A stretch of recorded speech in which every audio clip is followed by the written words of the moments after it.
Днес в предаването за първите обитатели на планетата Земя – микроводораслите. Защо наричат тези зелени власинки божествено в материална форма? Ще ви запознаем с един много забележителен човек, който е единственият българин, изкачил свещения тибетски връх Кайлаш. Само на водорасли, храни се само с това. Как се случва обаче тази работа, ще разберем след малко от самия него. Ето и кратката му визитка. Той е първият българин стъпил на един от най-трудните и мистични върхове в света – Кайлаш, Тибет. Споделя, че усетил мистика, за която трудно се намират думи. Просто такива не съществуват. Интересно е, че Пламен Бараков е единственият българин, който изкачва тибетския връх само на синьо-зелени водорасли. С няколко думи – алпинист, фотограф, йога-инструктор, педагог по образование и учител по призвание. Гражданин на света, но твърдо избрал да живее в България. Пламен Бараков е при нас. Надявам се да не бързаш много, защото си гледаш часовника. Не бързам, спокойно съм. Не бързаш, защото имаш много да ни разказваш. В крайна сметка, наистина, как се случват тези неща? Да изкачиш този свещен връх, аз знам, че е един от най-трудните в света. Също това се прави свещена обиколка за 52 км 3 дни и то е по-трудно и повече жертви има от самия Еверест Чомолунгма. И си бил само на водорасли. Тоест, за да обясним на нашите зрители. Главно на микроводорасли и на сокове и на супи, разбира се, но главно на микроводорасли. Около Кайлаш преди 15 години се навърши точно 15 години. И въпреки всичко това те прави издържлив. Нямал си проблеми, защото... Изключително издръжлив, тъй като на тази височина над 6000 метра е много трудно човек да се адаптира. Тъй като кислорода навсякъде е едно и също процентно съдържание във въздуха, но парциалното налягане е по-малко и трудно влиза в кръвта. И това е проблема, където много хора могат да загинат, ако не се адаптират. Това е най-големият проблем. Казваше, че там всъщност имало хора, които изглеждат действително изключително на ръба на силите си. Да. От западните експедиции това е много тежък маршрута. Не само височината, това е дълго време си на тази природа, вятъра, студа и всичко останало, но се обикаля върха, тъй като това е свещен. Кайлаш значи мястото на покоя на съзнанието. Казваш, че там си усетил неща, които наистина не могат да бъдат описани с думи. Не могат да бъдат описани с думи, хубаво е всеки да го направи. Но то е вътрешно усещане. Всеки сега. Ти си алпинист, между другото имаш една много богата визитка от учител, завършил си педагогика, алпинист, учил си хинди, учител по йога. Какво ли още не? Как успяваш с всички тези неща? С желание и щастие и спокойствие. Тъй като всичко зависи от човека, от неговото съзнание. Щастието е в нас и колкото повече неща човек може да направи да помогне на другите, толкова по-щастлив се чувства. Когато си щастлив, ти си и здрав, защото здравето не е целта на човешкия живот. То е едно задължително условие човек да постигне целта. Там ли се намесват и водорасли? Водораслите там ли се намесват? Да, именно. От микроводораслите започва живота. То е още по-интересно. Преди живота на Земята, наскоро учени откриха, че те са всъщност космическия прах са микросиньо-зелени водорасли, бактерии, микробактерии, което значи цианофити.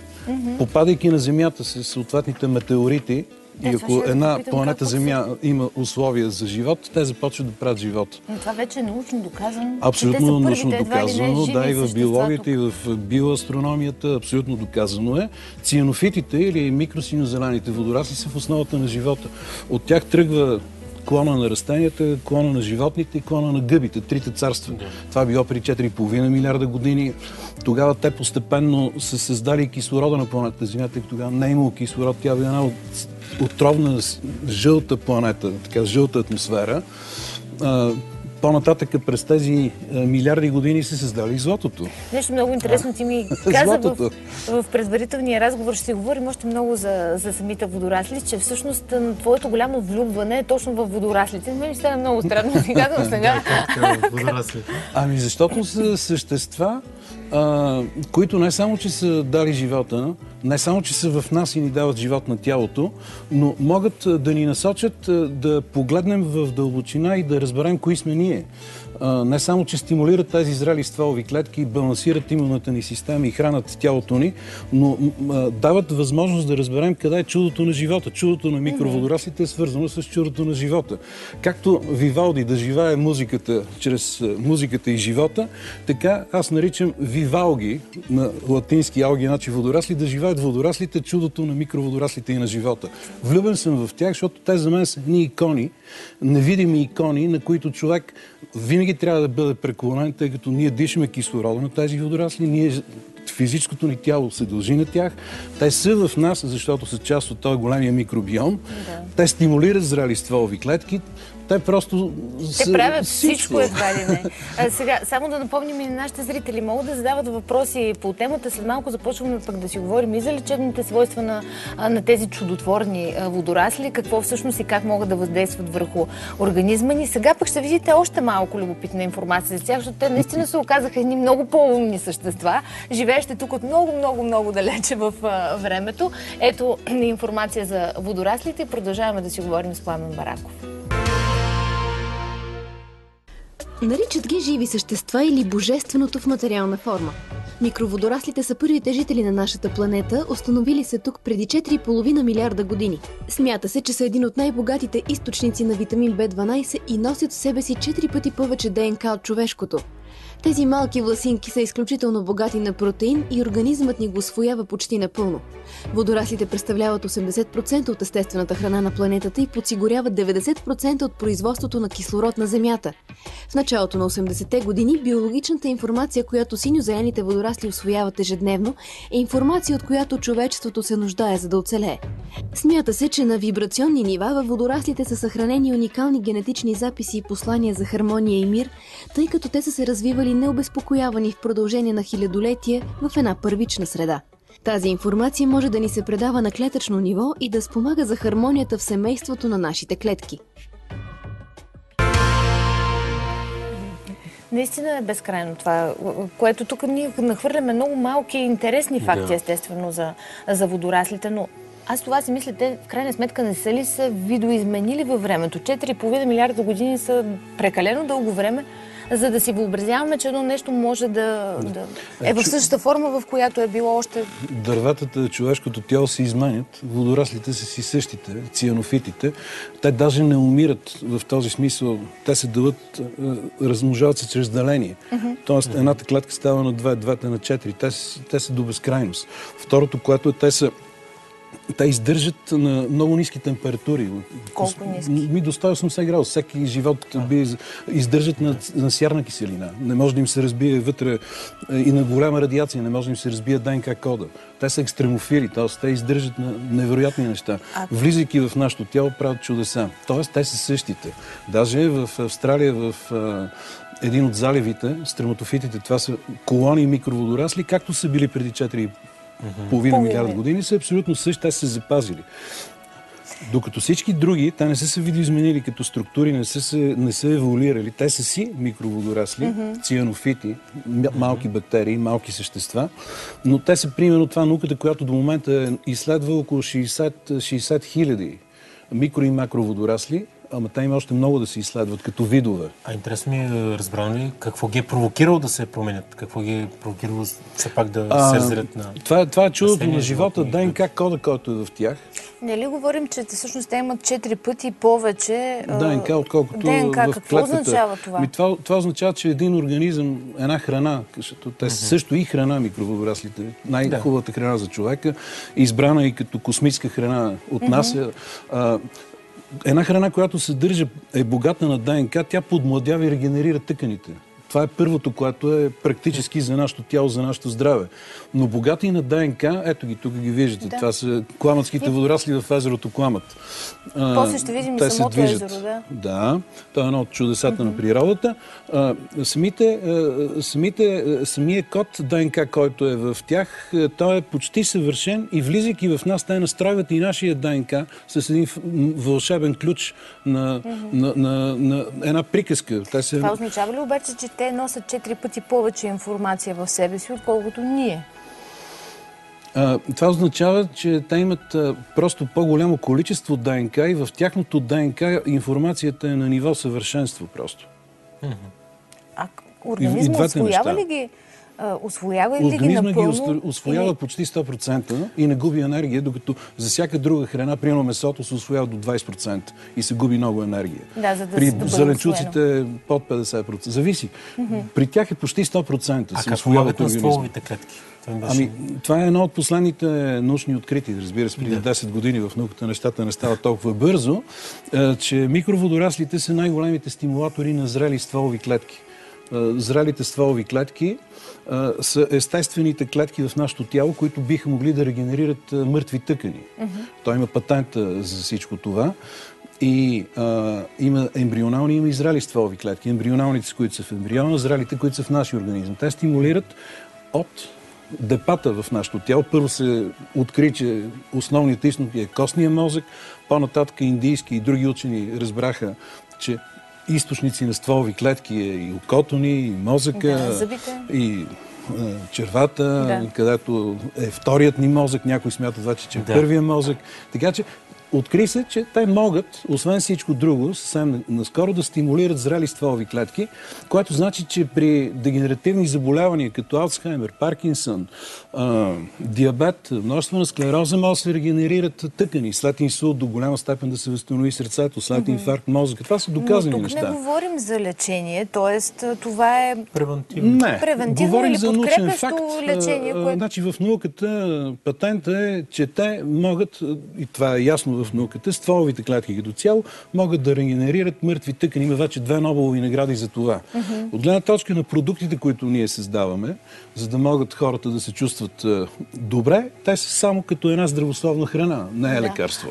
Сега какво виждаме? Това е малка част от вулкана, който дава изключително храни, изключително с тези вулканични микроелементи, езерото Кламът, за да може микроводораслото от езерото Кламът да ни дава сила. Това е Маунт Шаста, това е един много силен, мощен вулкан, който от индианците е смятан за свещен. Шаста е индианско име. Тук виждате посещението с дъщеря ми Яна Баракова преди 12 години в зимата на Маунт Шаста. Един от големите вулкани, който е свързан с микроводораслите от езерото Кламът. По какъв начин точно? Тъй като има микроводорасли, които са диви, като тези в езерото Кламът, има и такива, които се култивират като спирулина, като хорела, като хаметококос пловиалис, от който се прави продукт с астазантин. Без вече търговски наименования. Да. Астазантин, това е названието на пигмент, който е в хаметококос пловиалис, от който се правят вече продукти за здраве. Какво значение е пигмента? Защото пигмент е основно значение при микроводораслите. Те са най-богати на пигменти. Примерно, зеления пигмент хлорофил е този, който е в основата на фотосинтезата и на кислорода, обаче той в нашето тяло извършва функцията на силен антиоксидант, стимулатор на зрели стволови клетки, нарича се зелената кръв на природата, тъй като всяка една молекула на хлорофила преминава в червена кръвно телце, т.е. пречиства кръвта ни. Просто уникално. И имайте предвид, примерно, че той е стотици пъти по-богат от магданоза, примерно на хлорофил, едно зелено водорасло, като хорелата, да речем, която е най-богата, когато е качествена. А то в нашото море няма такива водорасли, които да имат подобни качества. Те са макроводорасли в моретата. Те са вече в клона на растенията. Микроводораслите, те са цианофити. На български се нарича едното другото водорасли, само че те са различни видове в биологията. А пък синия пигмент е този, който синия пигмент. Те са синьо-зелени. Синия пигмент е фикоцианин се нарича. Това е изворите на водораслите в езерото, което основният извор, който идва от кратерното езеро, минава през това, което се вижда на екрана и вече тази чиста вулканична вода с много е чиста, около 10 метра дълбочината изглежда много плитко. Тази чиста вода захранва езерото Кламът и храни водораслите. А синия пигмент има много мощен антивъзпалителен, противовъзпалителен ефект. КОКС-2 ензимите ги прекъсва като прекурсор, т.е. премахва причината на проблема. Докато лекарствата в следствието имат и страничен ефект. Има и други пигменти, които са изключително важни, като астазантина, с който се храни с йонгата и без него тя не може да има тази сила да преодолява теченията. Вече се използва от спортисти с силен козметичен ефект. Това са именно изворите на микроводораслото.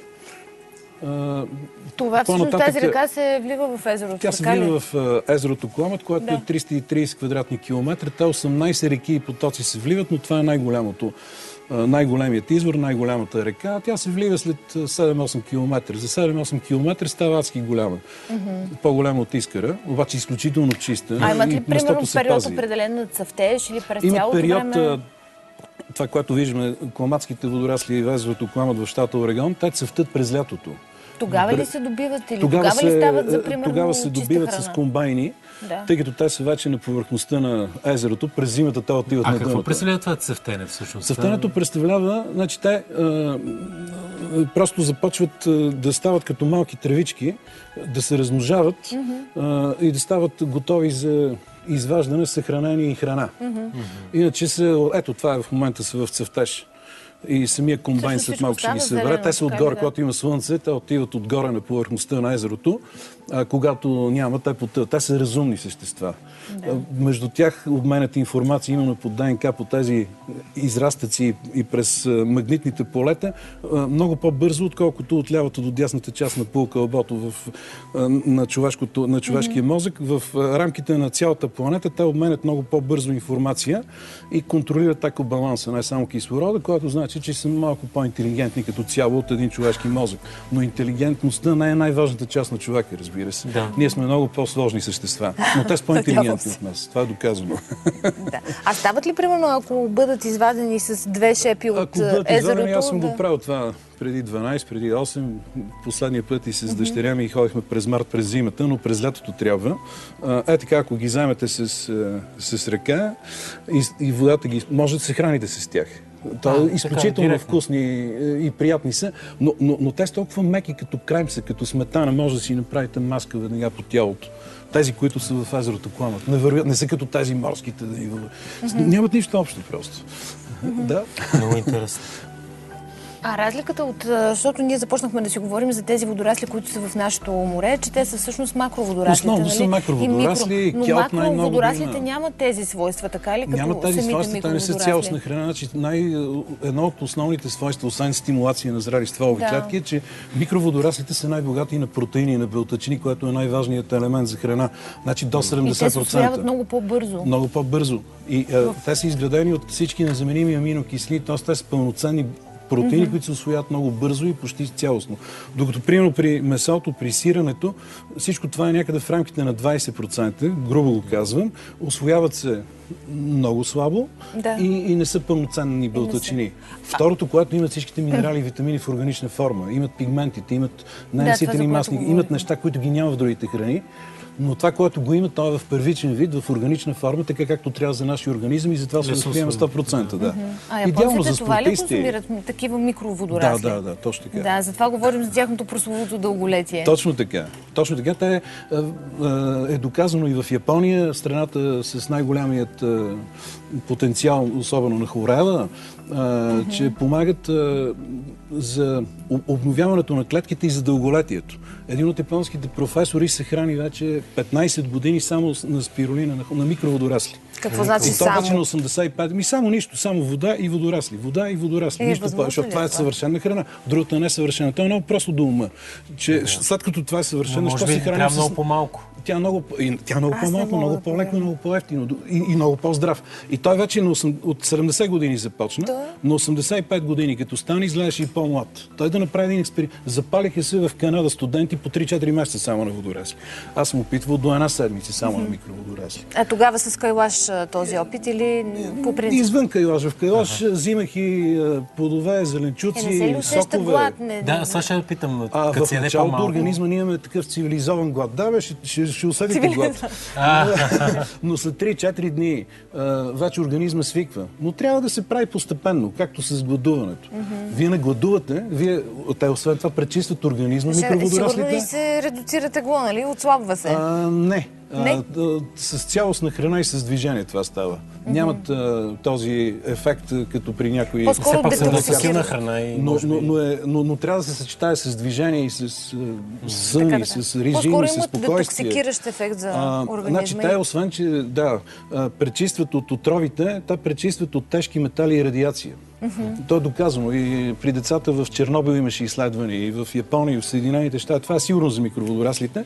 Когато попаднат в нашето тяло, пречистват го от тежки метали и радиации, което е фантастично. Попадайки в мръсна вода, пречистват и водата. Те имат тази функция. Където отидат, правят нещата чисти, такива, каквито трябва да бъдат. Както има... Измислено ли как да се отглеждат вкъщи, примерно? Значи измислено е в космическите модули, тази, които човечеството един ден, нали, американците работят в тази сфера, и руснаци, и учените, нали, в модулите, които да се живее в космоса. Измислено е, че там кислорода, който ще се диша, ще го правят микроводорасли, ще се хранят с тях. Това модел го има вече. Да. Сега вкъщи също би могло, но в много по-малки условия, но те се култивират в ферми, примерно в Южна Индия, това ще да попитам, не могат ли да бъдат наистина култивирани или пренесени тук по някакъв начин в условия? Значи, в България ние сме първата страна преди Япония. Отглеждахме хлорела на рупите с професор Дилов, аз го познавах. Това четох някъде, между другото, за рупите, че също има... Имаше, вече няма, но тук идваха японци, те сега са първи в света. Това е въпрос на държавна политика, би могло да се развие. Необходими са условия, слънце, чиста вода, тук има тези условия. Разбира се, примерно в Южна Индия са много по-хубави условия, защото много по-слънчеви дни, много по-голяма топлина, много по-чиста вода и земя. Но тук има и може да се развият ферми на микроводорасли, както ние сме били първите 60 години. А къде са най-добрите места, да речем? Най-качествената, примерно, спирулина, ентропоспира на латиница, на разговорен език и спирулина платенсис, е в Южна Индия. В една от фермите в Южна Индия. Къде биха могли да бъдат най-добрите места? Където има най-много слънчеви дни, най-чиста вода, Рила, да речем? Чиста почва. Първото, което видяхме, беше при рупите. Би могло да стане и в долината между Банско и Баня. Там има минерални извори, но за съжаление там има вече големи замърсявания, правене на писти, съсипване на тая фантастична планина Пирин. Тя трябва да се пази и по друг начин може да се развива бизнес. И искам да кажа, там беше възможно преди 25 години, аз съм мислил как да стане, преди 15 също. Там е идеално место в тази долина също, но вече е невъзможно. Моля? В тази посока е мислено. Мислили сме с този екип, който беше в Бани, професор Дилов, с това, което работи и създавам продукти и патенти, да се направи в България. Но трябва да има и много силно държавно отношение към всичко това, тъй като трябва да бъде чиста атмосферата, водата, за да станат най-вече да не станат изчезващ вид. В има много микроводорасли вече на пазарите в света, но важното е качеството, не само да са биологично чисти, но да имат много хлорофил, както говорихме, фитоциани, пигменти, да са богати, да са първокачествени, да имат фармакопея и да могат да стимулират зрели стволови клетки. Много ти благодарим. Няма нищо.